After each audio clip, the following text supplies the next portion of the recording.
and thanks for joining us here at the table. I'm joined today by Shona, Mary Ellen and Rachel. Ladies, welcome to the show. Thank you. Well, today we're going to be talking about fashion advice from your partner. Should you be inviting kids to a wedding? And we've got Colette Smart here today as well. We're going to be discussing what might be the right age to let your kids start dating, if they should start dating. Depends on where you sit on all of this. But first of all, ladies, I want to start by our quick topics. Feel the excitement. I love this. I love it. So I've got 3 topics that I'm going to throw at these ladies. They don't know what they are, so it is a little bit raw. It is a little bit, you know, off the cuff a bit here. So let's get going. It's pretty easy. Your favourite toy as a child, you know, do you still have it? Oh, Shona. look, I'm a through and through Kiwi. So in New Zealand, we have these little buzzy bee things, wooden toys that you pull along that have yellow flappy wings. Oh, and when my boys were born, I had to send home to Mum to get her to send one each for the boys. Oh, that's cute. my favourite toy. Yep. Yeah. Nice. And do they still have it? Do you still have it? No, I think I gave it away to some other Kiwi For friends. someone else to enjoy. Yeah, yeah. Well, being a 90s kid, I think I've mentioned this before, my Tamagotchi was my life. I had about 3. I'd have a lanyard around my neck underneath my uniform, and if the teacher found out, I'd put them in my desk. You had those flip desks, and all day long I would look after that. So. Right. You can still get one. Yeah, you can. They've come back. I'm so excited. You are getting old. This sounds so nerdy, but I don't remember a lot of toys. I read a lot of books, and I remember like creating things. So I remember having a box and making the box into a bookshelf, or making like my own perfume. So I remember being in my room like creating all the time. Creative genius through and through. Yeah, I was going to say the entrepreneur over there. Yeah, I don't have any memories of any like particular toys that pop up. Oh, right, okay. Yeah. I just remember my little ruggie, and I've actually still got it today. I don't remember many What's toys. a ruggie? Like it's like a little lamb's wool, like something soft that you sort of used to lie on as a kid, but not so much toys. We lived in New Guinea, and I just got sent sets from play school every few months. But anyway, next one is summer and winter. What's your preference? Summer. Summer. Winter. Whoa, whoa. Summer, winter. Okay, you like the cooler? Yeah, I'm a Is it Kiwi. I'm a Right. Kiwi. And Enough menopausal. Enough said. No, I I'm from can't. Chicago, so then I hate the cold weather. I love the warm weather because Oh, of but that. there's nothing better than a nice warm fire and there is. soup. I'll send Yeah, you to there is. Chicago and see if you still say that. Yeah, summer's better. Yeah, it just... Yeah, so much Got more no comfortable. insulation. Yeah. All right, here's a tough one. 30 days without dessert or 30 days without the internet. Now, I know probably it's better to go without both, but it's a bit boring. So 30 days without dessert or internet? Dessert. Dessert. Yeah, totally. Yeah, I feel like I have to say dessert, but I feel like 30 days without the internet is actually probably more beneficial for me because Yeah. I'm addicted and I really need a bit of, you know, take a sabbatical. So maybe I'd choose that, but I think, yeah, dessert would be the one. Internet wouldn't kill me to be without the internet. I went 10 days on holiday overseas, didn't kill me. Yeah, you don't feel like you need to be connected to the rest But of the the world. dessert, I put on 4 kilos. Bottom of the food pyramid, right? Bottom of the food pyramid. Okay, well, I actually couldn't decide. I thought they were Really? equal. Yeah, I think I'd like to think I could go without internet for 30 days, but the reality is I think I'd melt after, you know, a week. And I'm like, nah, bring it all back. Well, we're going to get stuck into it. It's said that love makes the world go round. But how much love is lost between friends when you're invited to a wedding with the request that kids don't attend? Michelle Roos wrote a piece in Cosmo's online magazine titled, I Have Kids and I Think It's Selfish to Bring Them to a Wedding. This was in direct response to Alex Alexander's opposite piece from yourtango.com. She felt it was selfish not to invite kids to a wedding. Now, this is a topic I've heard between a lot of parents, so it can get a bit heated. I think sometimes people are passionate about their kids being with them, but what do you think, Rach? I think that it depends on the person. So if the person, you know, they love family and they wouldn't want to see any of the photos without those close kids in the photos, then I think definitely bring them. I think it's completely rude if you bring them and you've been requested not to bring them. Yes. Yes, Oh, my goodness. definitely. But I don't think that I would bring Jax unless it was a really close friend. I wouldn't bring him to the wedding just because I know he'd have a hard time sitting. He wouldn't enjoy himself, and then he wouldn't let us enjoy it either, you know? So I think it would just depend, you know? I was at a wedding on the weekend, actually, my boyfriend's brother's wedding, and there were only 2 kids there, his cousins, 7 and I think 10 or something. So they're not too young, not as young as Jax is. But I ended up playing cards with the youngest because it's not the environment for kids to be in. Really, like, it's just a lot of sitting down, maybe some dancing. I personally, and weddings are so expensive anyway, I probably wouldn't invite all my relatives and kids, you know, to my if I had a wedding. So Well, isn't it about sort of focusing on those two people that are getting married? Like, they can sort of dictate the terms. In my opinion, it's a privilege to be invited to a wedding. It's not a right. And to sort of start sprouting out publicly. You know, Alex Alexander in that article said, well, a wedding is a wedding is a wedding. You know, I'm like, well, how did you even get invited to these weddings, love? And not for those No, it's two not. people. It is special. Yeah, it's special. And if they've requested not for children not to be there, there's a reason. Yeah, and look, it can be a hassle to find babysitting, I get that, but this is a really special occasion, you know. Are you never going to find babysitting for any occasion then, if that's the case? So. You know, to be honest, I actually remember from my childhood an invitation that said no kids allowed, and I remember being so sad because I thought, you know, as a kid, you think you're best friends with the adults. Like, they say hi to you every week, so you think, like, I'm one of your friends. So I remember being disappointed that I couldn't go, but I But you can understand go why. to the ceremony. Yeah. Anybody can go to a ceremony, but just not to the reception. Yeah. So, you know, there's that option. Yeah, weddings are very expensive, you know, and look, this could sound callous. It is certainly a way to cut down that wedding list because weddings are not cheap. So, And when you're recording, you don't want like screaming in your recording as well. You know, the kids. It's true. why not? Running up and down the aisle. Yeah. And let's face it, the kids are going to prefer fish and chips to the, you know, immaculate, beautifully made desserts or whatever you're actually having as an adult, I think, anyway. So it's like... Look, you know, as I said, I think it depends on the couple, but there is nothing nicer than seeing those little kids dressed up in something nice. Hey, as you said before, you know, it is nice to see them dressed up and it is nice to take them out, but maybe this is not necessarily the best place. I don't know. Yep, undecided. Individual decision. It is an individual decision. Too hard to say. Look, we're going to hand you over to Mandy. She's actually going to make some sun cream. Have a look at this. No one likes that feeling of burnt skin in the summertime. The pain from sunburn is not a very pleasant experience. So I'm going to show you how you can make sunscreen at home using a few simple ingredients. Now, disclaimer, always make sure you are sun safe in the sun while you're wearing this. Now, the few basic ingredients you're going to need is some coconut oil. You're also going to need a carrier oil. I love to use sweet almond oil. We're also going to need some wax. You can use beeswax or soy wax, some shea butter, and some zinc oxide. It is important to make sure it is the non-nano, uncoated version of zinc oxide. That's going to help give you the best sun protection. And one last ingredient is some vitamin E oil. So you're going to need a glass jug. You're going to need some hot water, a container to store it in at the end, and also a little something to stir it with. So we have 90 grams of our coconut oil into our glass jar here. Next, we're going to pop in 30 grams of our wax. Next, we'll add in about 30 grams of our shea butter. So we're just going to stir that all up now until it is melted. So I'm going to take that out of my hot water, and we're going to add in our final ingredients. Here we have about 40 grams of sweet almond oil. So we'll just pour that in, give it a little bit of a stir. And then we have about 35 grams of our zinc oxide.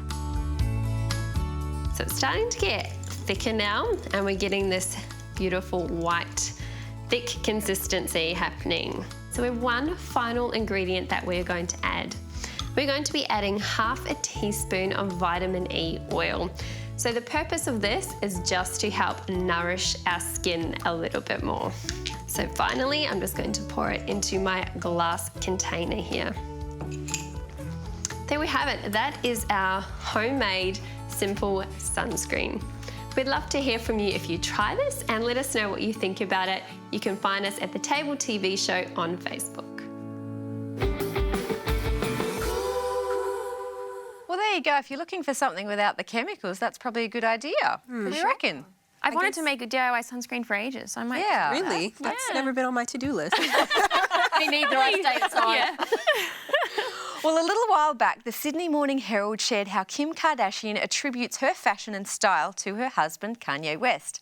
Apparently, it's not uncommon for him to email her with instructions on what she should and shouldn't wear. She said that when they first met and became an item, he went through her wardrobe and threw out what he felt she no longer needed. Now, if that was going to happen to me, I'm pretty sure I know what would happen. And it wouldn't be good. It wouldn't go down well. Yeah. But it sort of, I guess, it's a whole relationship thing, and how much advice do you take from someone, and then when does it sort of overstep that and become abuse? Yeah. Well, what I found interesting in this situation is that he emails her instead of you know, confronts her face to face and deals with the actual conflict. Well, yeah, that's what she said. He emailed you. You know, I can't imagine someone throwing out my wardrobe of what they didn't like. I know he replaced it, and she thought that was wonderful, but That's a bit creepy to me. It's a bit Controlling. Yeah. Controlling, I think, Yeah. is the key word there. But have you ever been in a relationship where someone has sort of overstepped that mark and sort of tried to dictate terms? I often tell my husband, go and get that off. That doesn't match. Reword the question. Have you been the person? Actually, when you said that, Shona, I was thinking women do this to men all the Yeah, time. and it's fine. Yeah, Like, nobody- yeah. Yeah, Double but we standard. don't do. Wait, do we throw out their Yes, clothes? Yes. women throw Oh, out men's clothes I missed that all the memo. time. Yeah. So as we were talking about it, I was like, that is controlling. But then when you said that, I was like, but from the other side, we'd be high-fiving each other if it was Yeah. like, yeah. Yeah, like... Do you buy your husband's clothes? Oh, yes, baby. Wow, really? Yep. Wow. Does he just not have fashion sense, or? Yeah. Okay. He'll put blue and navy and all sorts of navy and black and all bits and pieces together that should never see each other. I actually colour code his wardrobe, so Do you? Wow. See, it's the opposite with my boyfriend and I. He shops at David Jones and Myers and all the sales and stuff. I shop at Vinnie's. Like, I have no fashion sense a lot of the time. Oh, no, don't say that. Well. That's not true. I did go out with a guy who sort of got me in trouble. So I've always wanted to have short hair, and I went and got it cut quite short. And I came and surprised him. And I just thought, this was a fun surprise. It did not go down well. I was chastised for not checking with him before I went Wow. to have the haircut. You can imagine how that went down with Well, me. you said boyfriend, not husband. So. Yeah. Yeah, so he's consequently moved on. Yeah, he has. But, I said, there's a reason I didn't check with you. It's not your hair. Yeah. I mean, for the two of them, they're a brand. Like for Kanye and Kim, they're obviously a brand. Like when he walks out with her, he's also thinking about how much money they're going to make together. I think it depends on how much fashion sense your guy has. If he can give you that sort of advice. Some guys are super fashionable, and you'd want to hear from them. But actually throwing out stuff from my closet, that would make me. That would upset me because it's sort of look. Maybe I'm too sensitive, but I feel like it's sort of attacking the things that she likes and who she is, and he's sort of rejecting that and changing her. And for me, that would be alarm bells in a relationship. Yeah, because fashion is such a reflection of who you are as a person, and I think to So change he's trying that to is change changing her you. identity. But also, That's how I felt There's about such it. trends that, I mean, if you think about, it's not our average relationship, what we wear, everyone's going to start wearing it. So Yeah, he's that's telling her very about trends, and it's all about the money and the branding for the two of them. I'm not saying their relationship, but like him telling her exactly what to wear. And he is a fashion designer at the end of the day, so I guess he Well, has that's some knowledge of. questionable. Oh yeah, but by label, he saying is a when I- fashion designer. Yeah. So, When you see the fashions, you're designer will use loosely. Well, I guess we just don't ask, do I look big in this? So. Yeah, no, you That never asked that one. Righto, we're going to move on. So exercise is known for producing endorphins, that feel-good hormone, but an article from Lily Cantor in The Guardian suggests that perhaps running with your partner is not the best idea. Lily decided to go for a run with her husband, and during the run, when she asked why he wasn't talking to her, he responded with, well, last time you got me in trouble for talking to you. So they started talking and during the run. But then he made that blunder comment where he said, my legs are hurting because we're running too slow. And it all went downhill from there. I imagine I'd get a little offended with that too. But do you run with your partner? Is this even a contentious area? yes. Oh, Oh, it is. Wow. Yes. Well, okay. Well, I love exercise and I like to keep fit, but I'm not a naturally athletic kind of person. So my boyfriend Scott, he loves basketball, and for the past 3 years, he's been trying to teach me how to play basketball. You're Look, tall. I would have picked I'm that tall. too. Yeah, look, you'd think I'd be better than I am. I'm terrible. I'm honestly so bad. And I end up getting really annoyed at him because he's like, just put your foot there and then do this. And I'm like, wait, what? Start again. So it's just not my thing. And so I end up getting really annoyed at him because he tells me what I'm supposed to be doing and what I'm doing wrong. And he's only trying to help. Like, he's being constructive. But for me, it is a bit of a So exercise, yes, it's an area you avoid. yeah, well, not avoid per se, but just certain things I avoid. So. Okay. Yeah. I was going to say, I've been to a couple of, you know, when you don't have kids and you go to sort of couples nights and that sort of thing and you played board games. Then I have seen some people close to divorce with board games. The competition, I'm like, woo! But is there an area that you have with your husband that you just sort of don't go near? We don't do the exercise thing because Gary's always walking, you know, a couple of miles ahead of me, and I'm like trudging along going, why are we doing that? I hate this. So your fight's with the exercise, not with your husband. No, it's the exercise. To save our marriage, we do not exercise together. Yeah. But have you seen these couples online who do all of these exercises together? Yes, and I'm jealous. I would love to exercise. We just don't have time. Sickening. Sickening. I would love to exercise with Pete, but we go to 2 different gyms, and my gym has childcare, so it's very difficult for us to go to the gym at the same time. His gym is hardcore. Like, these guys are, I went one time to class, it was burning hot in there. They were sweating, they were like pulling tires, doing all sorts of crazy things. I would love to exercise with him, but it's just our schedules just don't match up. I think it's a great way for a couple, I mean, if you can get over all of that other stuff, to stay fit together. I thought he made a valid point. He just probably didn't do it in a great way. Everyone's at a different exercise level, though. Yeah. So how can you possibly exercise the same all the time? It might be a one-off thing where you sort of tolerate the other person's pace, but if you're at different levels, that one person's never going to fully sort of... So I can see why it's contentious. If you think of all the bigger conflicts in a marriage, if you can't even exercise together, like, to me, it's kind of like, what else do we need to dig into? We're fine. I'm sure you're fine. But I'm saying there's so many conflicts you have to deal with. It seems like you could find a sport that you could do together that you'd enjoy. It doesn't have to, like, I've tried lifting with Pete. I hated it because he'd say exactly the same thing. Lift like this, move your arms like that. But why is it such a problem to have advice from the person you love and respect the most? It's the way the advice is. Thank you. It's the way it's given. Are they too comfortable with us? And to be honest, I would feel exactly the same way no matter who told me, but it's the fact that they are so close to you that it becomes a problem because you have to, be around them continually at the end of the day. I guess if you're training with someone, you only have that one experience with them, but with your spouse or boyfriend, you have to live with them. You have lots of experiences with them, and it all comes out in that one, scenario that you're together.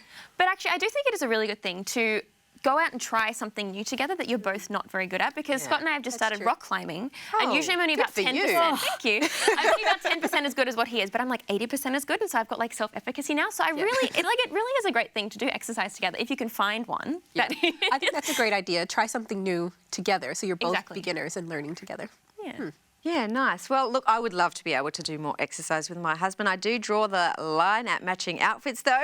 But people who would look cute in matching outfits, we've got Gia and Olive in the kitchen. They're going to cook you some vegan Parmesan cheese. So today we are going to make Parmesan cheese, but we're going to make a dairy-free Parmesan cheese. And the reason we're going to show you how to make it is because there's lots of kids and adults now with lactose intolerance, or they've got some sort of dairy intolerance. So we're going to make it for you. It's like a vegan Parmesan cheese. I don't like to use the word vegan lightly, but it is. It's animal cruelty-free too, isn't it? And whole food. All right, and Olive's eaten all the cashews which we need, so I'll just put them back in there. Oh, no, you can't eat any more. You've had so many already. So it's 3/4 cup of cashews and pasta for later. Yep, and 4 tablespoons of nutritional yeast flakes. If you don't know what they are, you can buy them at any health food shop, and they're full of B vitamins, and they bring a cheesy flavour into your dishes. So nutritional yeast flakes, this is what's going to make it taste cheesy. And some salt, I think it's a 3/4 teaspoon of salt. And what have we got here? Garlic powder, just 1/2 teaspoon of garlic powder. You know what? I would probably put more garlic powder in it because I like garlic, but we want it still to taste or resemble Parmesan cheese. So, you're eating it already. Wait till we put the Parmesan cheese on top. You'll like it better. Okay, let's go.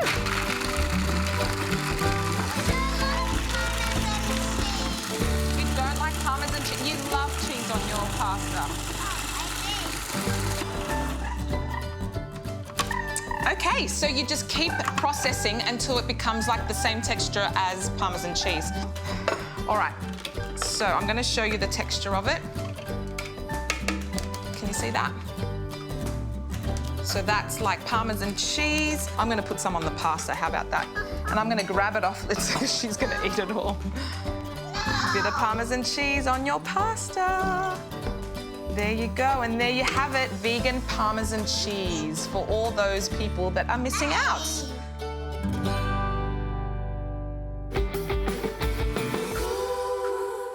I think that looks yum. Look, if you do want a copy of that vegan Parmesan cheese recipe, it's in the latest edition of our magazine, At the Table. You can get that for free monthly if you'd like it. Just email us at hello@thetabletv.com. Now, we've also got this recipe book here from Sanitarium. It's called Health and Happiness. You can actually get that for free as well if you'd like. If you want a copy, all you need to do is remember 3 things. Number 1, your name, send us. 2, your postal address. And 3, the name of this week's giveaway book, Health and Happiness. And just send that information to us at hello@thetabletv.com, or you can give us a call on 1300 300 389 in Australia, and in New Zealand just call 0800 694 673. Well, you might not remember, excuse me, that a while ago there was an article in the UK where a 10-year-old girl sent a letter to her primary school principal suggesting or asking him to change the rules about the boyfriend-girlfriend scenario in the school. I just want to read you a little bit of this letter just to give you the context of it. I strongly believe that students at our school should be allowed to be in a strong relationship with each other, in other words, boyfriend or girlfriend. A lot of other kids are doing this, and teachers were sort of encouraging them not to do that. I think this is outrageous. I have some reasons to support my thoughts. The first is I think it helps us practice handling big emotions when we get older. We need this practice. No teacher has an expert child in prep and they're able to read in one day. We need the practice, and we need to handle those big emotions. So she went on in the letter to sort of put her pitch to the principal of why they should be able to date at a young age.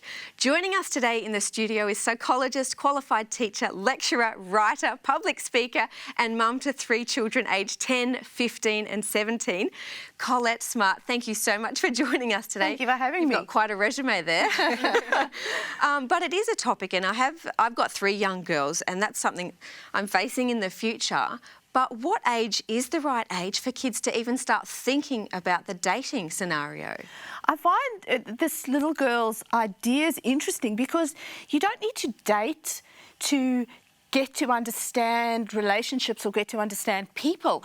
And I think I'm wary about giving a specific age here, but I would say even 14 or 15-year-olds don't need to be in serious, intense one-on-one relationships or dating relationships. Well, what's the definition of dating then? Can I maybe ask that? Look, I think, going out on a date one-on-one where it's just you and a partner and it just becomes really intense. I think for me, around that age, group dates or group outings with lots of young people together, boys, girls, that's where you get to know the type of sense of humour you enjoy or what another boy or another girl likes, their activities. You don't even really know yourself yet at that age. That's what I was going to ask. Does a 10-year-old even know their own set of values to be then sort of being in a romantic relationship with someone else? Well, look, not even a 14-year-old does. You know, a lot of 14-year-olds that I work with or have worked with in schools don't even know. They can't even work up the courage to greet somebody and say hello in the morning, never mind sit and have some kind of intense emotional relationship. There's so much wonderful research out that really talks about, very recent Harvard research that talks about, as parents, I think we wring our hands about this whole sex education. Kids are actually wanting love education. They're saying, teach us what is a mature relationship? What is it like to break up? What does it feel like to have intense conversations with people? They want to know about all that stuff from adults. They know that their friends don't know these kind of intense topics. So it's less about the mechanics and more about the emotional stuff that goes on around in a relationship. Yep, absolutely. Well, how old were you girls when you sort of had your first boyfriend? I think I was 14, and I do think looking back it was very young because we did end up having a long and intense relationship, and that didn't work out, and I had so many emotions around that breakup. I think you've touched on something important there. I think around that age, children don't need to be experiencing such intense heartbreak, and they start to question themselves and am I good enough? Why aren't I loved? Why aren't I liked? that's really something, if we can avoid that with young people, that's Especially with important. depression being so high these days. Yep, to try and expect young people to find themselves in a relationship is quite dangerous. I think they need to be exploring friendships and sport. A lot of young people, the intensity draws them away from their friends, their sport, their activities that they love. Those are really important things that they need to be doing to find out what their own loves and their own passions are before worrying about relationships. I think taking a step back, though, I would like to applaud this girl for having the moxie to write the letter. Absolutely. And to, like, she's obviously, her school's done a great job at teaching her to be persuasive. She's written this very persuasive letter. I strongly feel this. Yeah, and she stated her points and everything. And I think that we should be allowing kids to express those emotions that they do want a relationship. Like, let's dig a bit deeper and see why it is they want a relationship. Are they feeling some need for love? Are they feeling some need for connection? And then explaining to them, because I think that's one of the things that was missing for me. It was, don't have a relationship, you can't have one until you're in college, and it was never an explanation of that authoritative approach that sort of helps you sort of go, hang on, and I get to make my own decisions. Go back and do it. Rebel. And I think, you know what's important, what you've just said there, I think we're naive if we think young people or teenagers, even 13-year-olds, don't feel something for another person. A lot of them do fall in love, and we mustn't scoff and belittle them for that. We talk about those emotions and talk about their feelings. We can't suppress that. It's just more us channeling it into healthy ways. Well, I was going to ask, how do you sort of, I don't want to say prevent it or put a rule over it, but kids are seeing relationships in movies. They're everywhere. It's all around them. So it's almost like it's normal. Yes. And they feel abnormal if they're not doing it. So how do you sort of coach them through that? Well, we hear so much about violent media, or, keep your kids away from violent media, which we should, but we don't hear very much at the moment at all about what our media is teaching young people about love. There's so many myths in our movies and sitcoms around love and relationships, and they are soaking that in as normal. That's what a relationship looks like. So we can actually use movies to teach them, well, that's what healthy relationships look like, but that's what is unhealthy. And I loved what you said about the girl there. I think we set our girls up for failure. This whole idea of, we see these memes about my dad's big and he has a shotgun. I can't understand that. It drives me crazy because it takes away from empowering our girls to have a voice. Our girls should be able to know that they will be strong enough to make choices and see through boys who are making wrong choices early on. Tell our girls, I believe that you will have a good judge of character, and talk about what does character look like, what does respect look like, how should we be treated, and then mutual respect. I think we can sometimes look at defending our girls a little bit. Boys also need to be treated with respect. Yeah, look, I think you're right in that you're saying, it's all about sort of managing the situation and not shutting them off, but walking them through it like we do with so many other things in life, teaching them love, definitely. Look, if you want to jump onto our social media, we'd love to hear what you have to say. What time did you start dating? Let us know. It's been good to have you here. Thanks so much, Thanks Colette, for having joining us, ladies. Pleasure. We will see you next time. Bye.